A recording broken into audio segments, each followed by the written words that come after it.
Olá, amigos!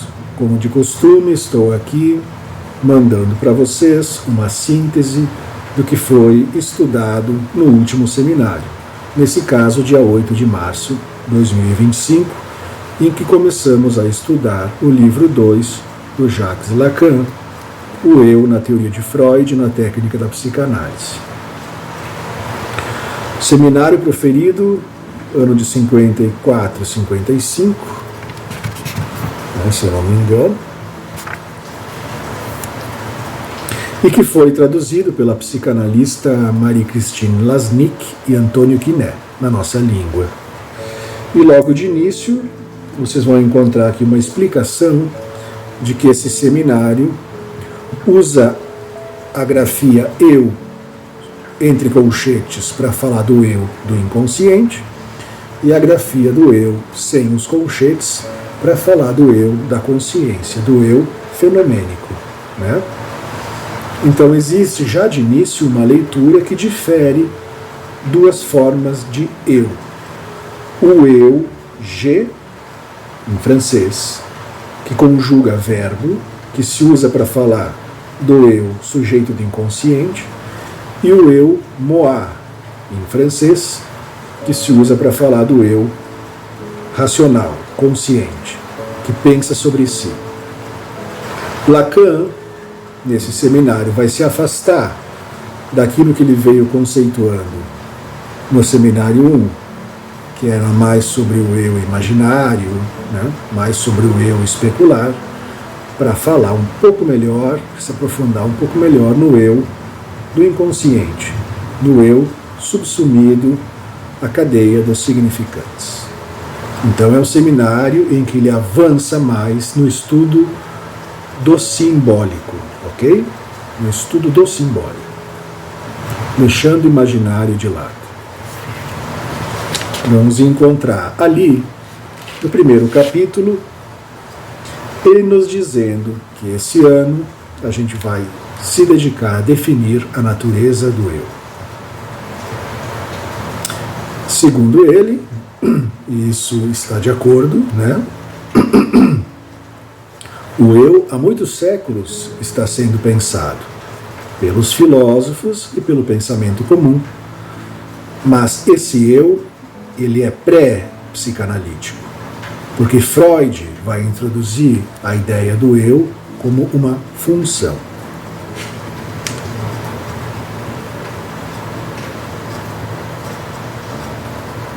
E, de novo, Lacan está nos orientando, está nos retificando para não sairmos da estrada aberta por Freud, porque ele vai dizer que a maneira com que os pós-freudianos entenderam o eu os desvirtuaram da clínica psicanalítica, porque se a gente entende errado o conceito, a gente também pratica de forma errada a clínica.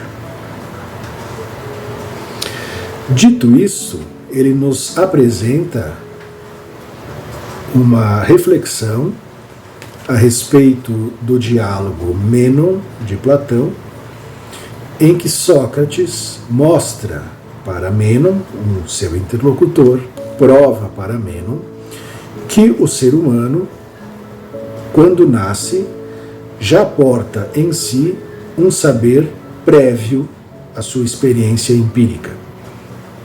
Então, lá em Sócrates, lá em Platão, 2000 e poucos anos atrás, aparece a ideia de que nós viemos ao mundo e já carregamos um saber que não é um saber que a gente adquiriu pela nossa vivência, mas um saber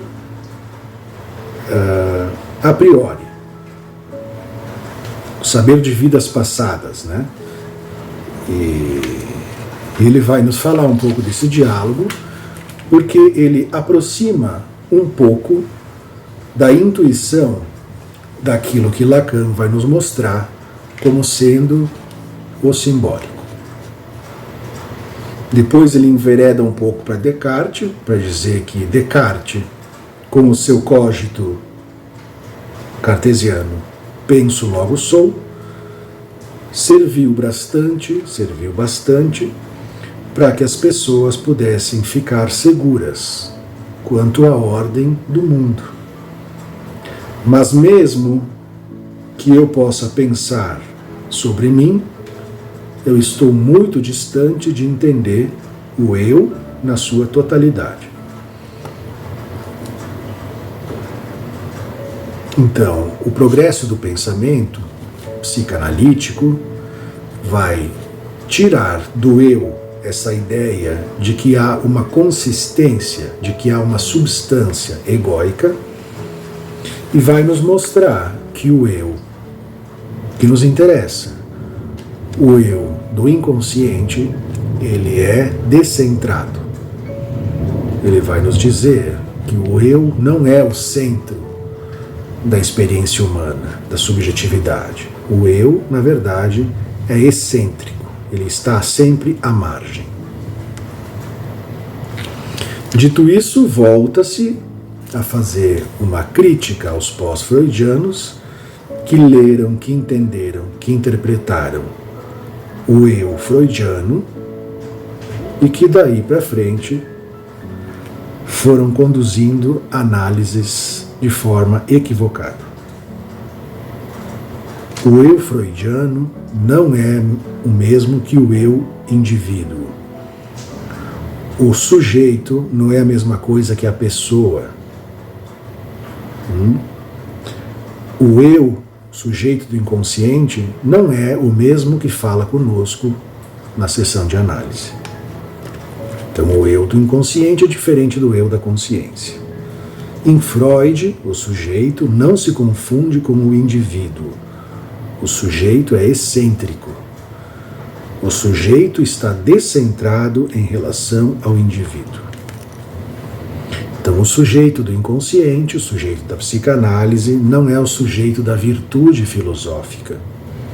Não é aquele que busca o bem, aquele que se adapta. Não é o eu da filosofia. Lacan vai nos dizer que a partir do texto Além do Princípio do Prazer, 1920, em que Freud tentou recolocar a experiência do eu no seu lugar, novamente os seus seguidores interpretaram errado e desvirtuaram ainda mais a psicanálise. Então a gente vai precisar estudar nesse seminário o texto Além do Princípio do Prazer, né? Que é para a gente entender melhor o que Lacan está nos apontando, como sendo a proposta de Freud e como sendo os descaminhos que vieram desde aí. E termina esse capítulo falando o seguinte, né? Acreditar que o que eu sou é o meu eu é uma loucura. Então, eu não sou o meu eu. Isso sempre gera um certo incômodo. E acreditar nisso plenamente é uma loucura. Esse é o capítulo introdutório. Então, capítulo 2 do seminário, Saber, Verdade e Opinião. Lacan vai dizer de início que o eu não é algo muito antigo na história humana, mas que, desde Sócrates, ele mudou bastante até os dias atuais. Desde Sócrates também, a ideia de uma virtude unitária, que aprimora o indivíduo, né, que melhora o indivíduo, desde lá isso também, de certa forma, caiu um pouco em desuso, né? E coloca ele que a psicanálise também inaugura uma outra noção de eu, daquela que vem sendo desenvolvida de lá até aqui. Então, esse eu que reflete, que filosofa, que conhece a si mesmo, proposto lá por Sócrates, não é o mesmo eu da psicanálise. Esse eu deixemos para a psicologia. No item 1, Lacan começa a falar um pouco mais sobre esse diálogo que ele está usando para introduzir o seminário, diálogo Mênon de Platão, que é um texto de Platão acerca da epistemologia, que carrega a ideia de que aprender é recordar. Sócrates, conversando com Mênon, apresenta a ideia de que um escravo que nada sabe de geometria, se for colocado numa relação dialética, vai poder acessar esse conhecimento como se ele já o tivesse de outras vidas. Né? Então, Sócrates propõe lá, nessa época de 2.500 anos atrás, que todo ser humano tem todas as verdades na sua alma, de outras vidas. Basta ele acessá-la através de uma experiência dialética. A teoria da rememoração, teoria da anamnese, né? Então, o Mênon é essa primeira tentativa socrática de elaborar esse método que a gente conhece hoje como maiêutica. Através da dialética, a reta opinião chega à ciência. A doxa, a opinião comum, amarrada à dialética, chega à ciência, ao conhecimento de outras vidas que já está na alma de cada um de nós. Então essa é a teoria da anamnese, essa é a teoria da rememoração. Cada alma humana carrega em si todo o saber sobre o mundo, basta rememorá-la. Tá bem? Como se já houvesse, então, um conhecimento inato, que nós apenas esquecemos quando viemos ao mundo físico. Bom, então Lacan nos traz isso, mais uma vez, como eu disse, para mostrar como já naquela época havia uma intuição de que há um saber que nos antecede. Mas a verdade, agora Lacan trabalha sim com o seu entendimento, a verdade não pré-existe ao sujeito.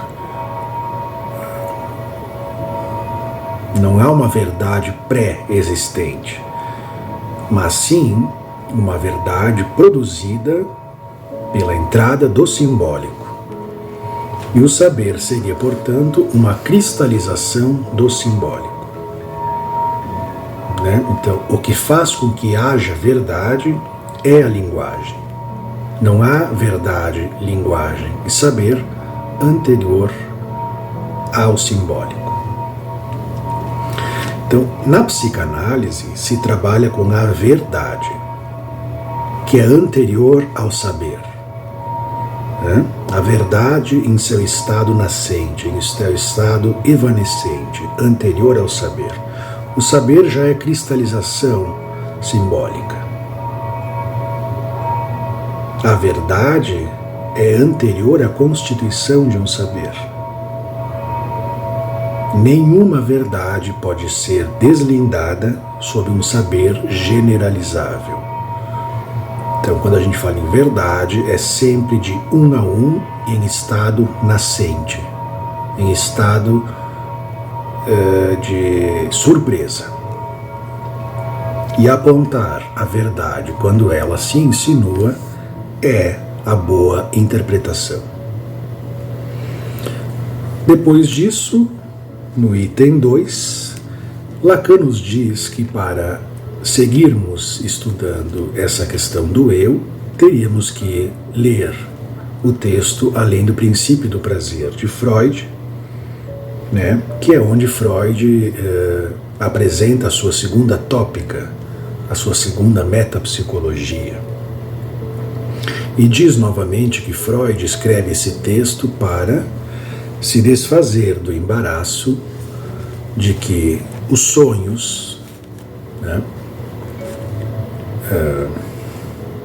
dos traumatizados contradiziam a sua teoria do princípio do prazer, a sua teoria da homeostase, ou seja, as experiências traumáticas dos soldados de guerra, dos sonhos traumáticos, repetiam justamente cenas, experiências que nada trariam de prazeroso para o paciente.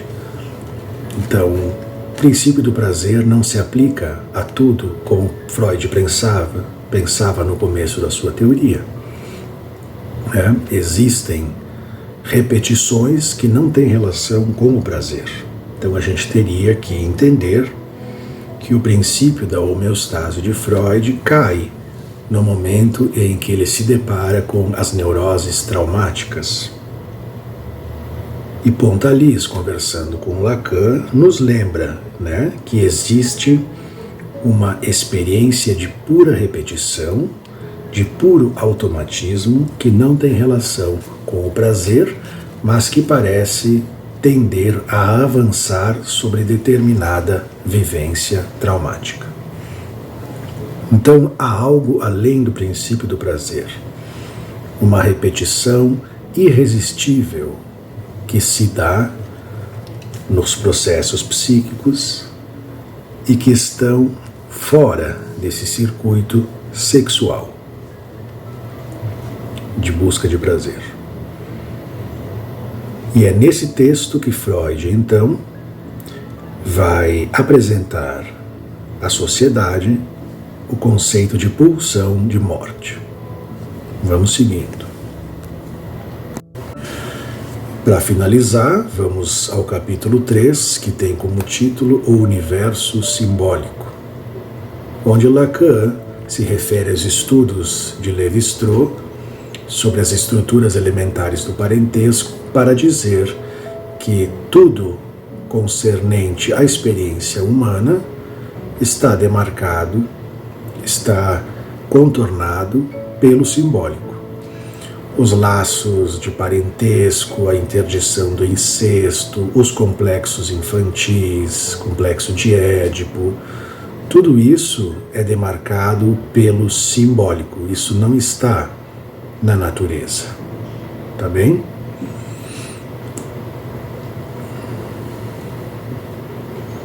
E essa estrutura simbólica está aí desde que o homem existe. E é com algo semelhante a isso que trabalhamos numa análise e que chamamos de inconsciente. Algo análogo, algo semelhante. Algo que precede ao sujeito que vem nos procurar. Então, isso também nos ajuda a entender que, como estamos tão mergulhados nesse universo simbólico, nós não temos relação imediata com o mundo, né? Nós estamos tão mergulhados nisso que tudo o que olhamos e compreendemos do mundo é determinado pelas leis dessa estrutura simbólica. Diferente do que diz Hume, né, no seu ensaio sobre o entendimento humano, é o contrário, né? É a condição da linguagem que faz com que a gente mapeie o mundo dessa forma. Quer dizer que a gente vai compreender o mundo através das modalidades simbólicas que nos habitam.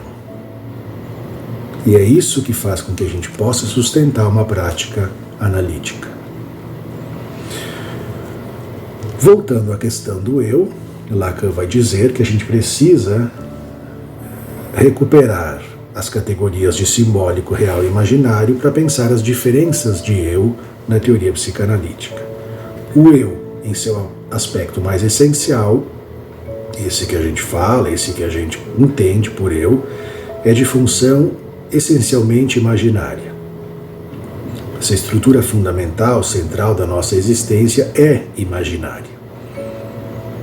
Mas, mesmo sendo imaginária, já é diferente do imaginário dos animais, porque o imaginário humano ele já sofre desde o início a interferência do simbólico, das palavras, da linguagem. Falando disso, Lacan retoma o Além do Princípio do Prazer, dizendo que Freud escreveu ele para recuperar um certo dualismo da experiência psíquica e também que isso serve para a gente entender que há uma parte da experiência existencial, da experiência psíquica, que é o simbólico, e que esse simbólico tem um caráter autônomo. Existe uma autonomia do simbólico que não obedece, digamos assim, à reflexão, ao pensamento do ego, do eu. E o eu também, por mais que seja imaginário, ele só existe em função dos símbolos. Então vocês veem que o universo simbólico atravessa todas as experiências humanas. Esse é o nosso primeiro encontro. Acho que foi muito importante e fácil de pegar, pelo menos, os elementos essenciais do nosso estudo. Abraço.